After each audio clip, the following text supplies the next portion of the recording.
I'm Ava and my cultural identity project is on veganism. I've always felt I've been a part of vegan culture, and I hope this video teaches others a little bit about it as well.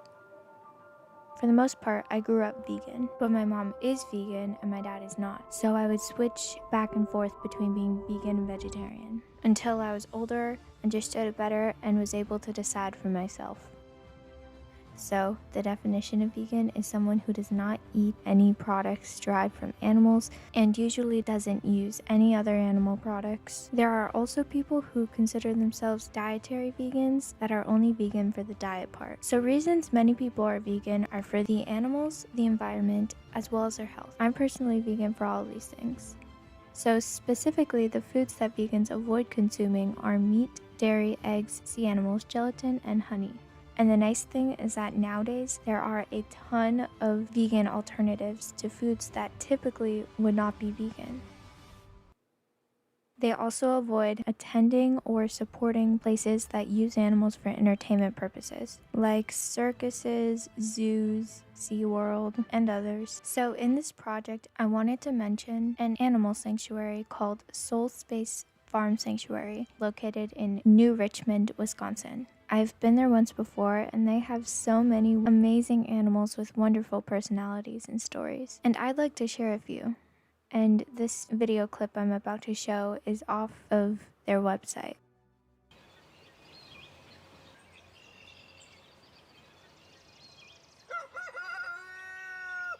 Wally is a big puppy. He is a 250-pound puppy.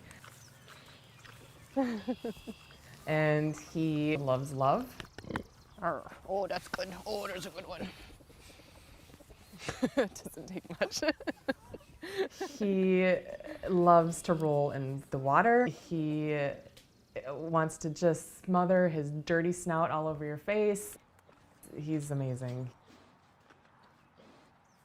Wally has no reason to love people and to give love, and he has unlimited amounts of it. He's 10 months old, on his way to slaughter at 9 months old.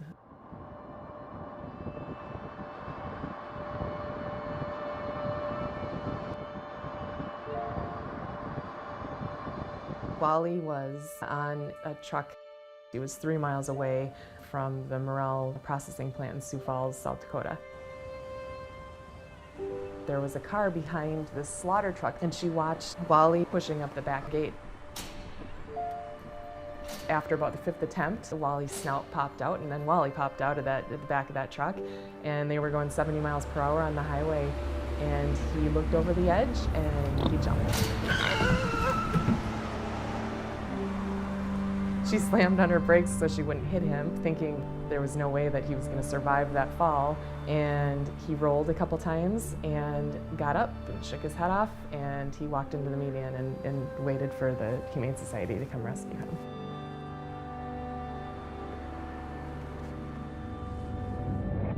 He knew he was going to slaughter. He saved himself. Absolutely, he saved himself.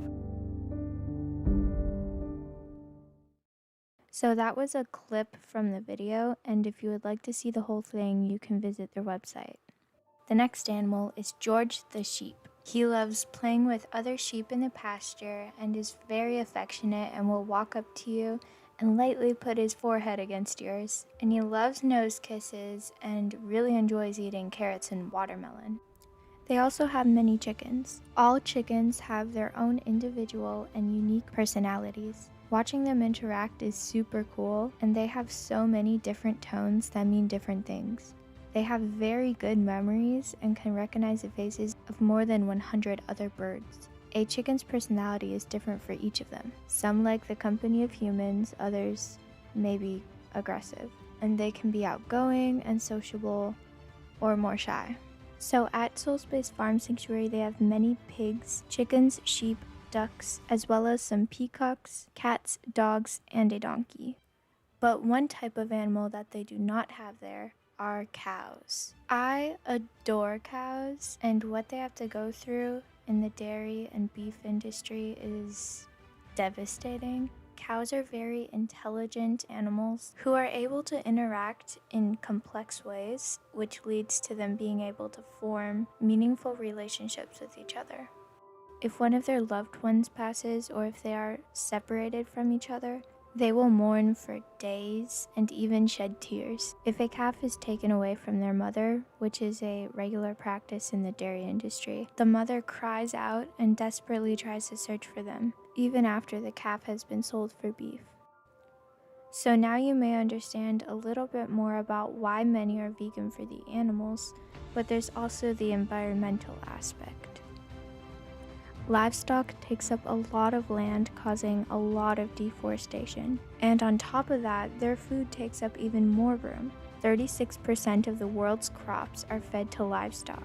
So this leads to more algal blooms from the nitrogen content in fertilizer and creates dead zones. So the more land, the more crops, the more fertilizer, the more nitrogen going into the ground creates an increase in the amount of dead zones that are being formed. Livestock also creates 14.5% of the world's greenhouse gases, which is more than transportation produces. And then there's the health aspect of being vegan, which I'm extremely interested in, but I'm not going to talk about that in this video because I already did a whole project on a plant-based diet. So yeah, I hope you learned something from this project. Thanks for watching.